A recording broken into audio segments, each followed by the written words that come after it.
বিচাৰিছোঁ 31 জানুৱাৰীত তাত পৰম্পৰাগত যি আমি যেনেকৈ ঘৰ লওঁ এটা পূজা কৰোঁ,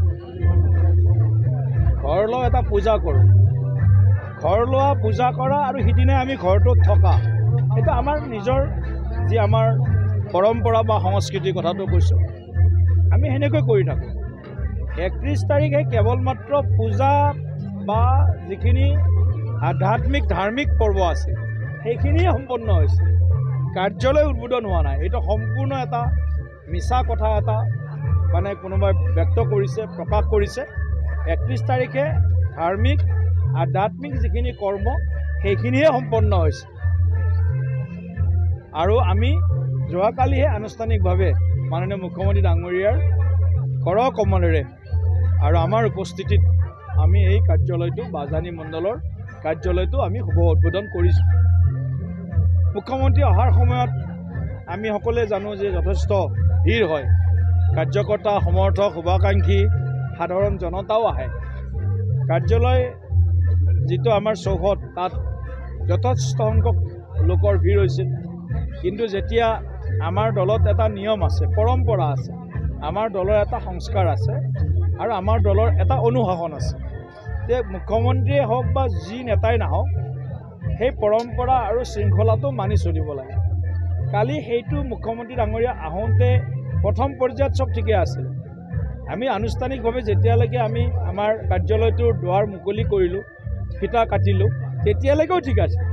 তাৰপিছত অলপ বেছি ঠেলা হেঁচা ৰাইজে কৰিলে আৰু তাৰ কাৰণে কিছু ব্যৱস্থা মণ্ডল সমিতিয়ে ল'ব লাগিছিল। কিছু মানে যিটো কওঁ আমি প্ৰিভেনশ্যন ইজ বেটাৰ দেন কিউৰ বুলি যিটো কথা আছে, অকণমান কিছু নিয়ন্ত্ৰণ কৰাৰ কাৰণে তাত বাঁহ চাহ যদি ভালকৈ বান্ধি দিলেহেঁতেন তেতিয়া গোটেইখিনি মানুহে ধুনীয়াকৈ, মুখ্যমন্ত্ৰীটো জানেই আৰু মানুহৰ মাজত সোমাই ভাল পায়, মানুহে মুখ্যমন্ত্ৰীক ভাল পায়, মুখ্যমন্ত্ৰীয়ে মানুহক ভাল পায়। গতিকে এই গোটেইখিনি কথাত অকণমান মানে ঠেলা হেঁচা হ'ল আৰু যিটো আমি পাৰ্টিত আমি হোৱাটো নিবিচাৰোঁ। সেইকাৰণে মণ্ডল সভাপতি যিগৰাকী আছিলে তেওঁক মই ধমক দিছোঁ। এইটো সঁচা কথা, ইয়াত লুকাবলগীয়া কথা একো নাই। আৰু আপোনালোকৰ তাতে বোধহয় আছিল, নহ'লে আমাৰে কোনোবাই সেইটো ভিডিঅ' কৰি আছিলে, লাইভ কৰি আছিল বা ৰেকৰ্ডিং কৰি আছিলে, তাৰ পৰা আহিছে। ইয়াত লুকাবলগীয়া কথা একো নাই। আচলতে বিৰোধীৰ হাতত কোনো বিষয়েই নাই।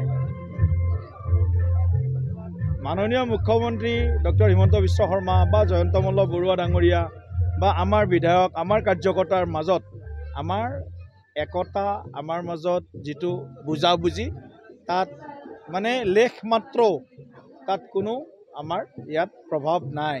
কিন্তু বজাই ভাল পায়, কিছুমানে TRPও পায়, কিছুমানে তিলটোকে তালটো কৰিও ভাল পায়।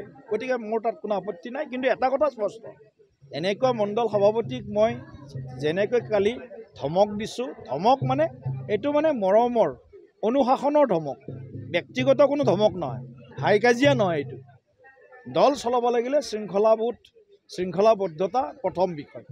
গতিকে মই সেই ক্ষেত্ৰত কৃপণালী নকৰোঁ। দলৰ নীতি, দলৰ পৰম্পৰা, দলৰ অনুশাসন সকলোৰে বাবে সমান। প্ৰধানমন্ত্ৰীয়ে দলৰ অনুশাসন মানে, মুখ্যমন্ত্ৰী ডাঙৰীয়াও দলৰ অনুশাসন মানে। গতিকে সকলোৱে দলৰ অনুশাসন মানি আগন্তুক দিনত তেওঁলোকে দল চলাব লাগিব। ইয়াত কোনো ধৰণৰ কম্প্ৰমাইজ নহয় আৰু কাকো এই ক্ষেত্ৰত মানে সহজভাৱেও লোৱা নহয়। কোনোবাই যদি দলৰ শৃংখলা ভংগ কৰিছে, এইটো সহজভাৱেও লোৱা নহয়। গতিকে মই সকলোকে কালি এটা আমাৰ পৰম্পৰা সকিয়নি সকলোকে আমি কৈছোঁ, ইয়াত কাৰ্যকৰ্তা বুলি কোৱাৰ লগে লগে ভাৰতীয় জনতা পাৰ্টিত মন্ত্ৰী বেলেগ, MLA বেলেগ আৰু অন্য দিলীপ শইকীয়া বেলেগ, এনেকুৱা নহয়।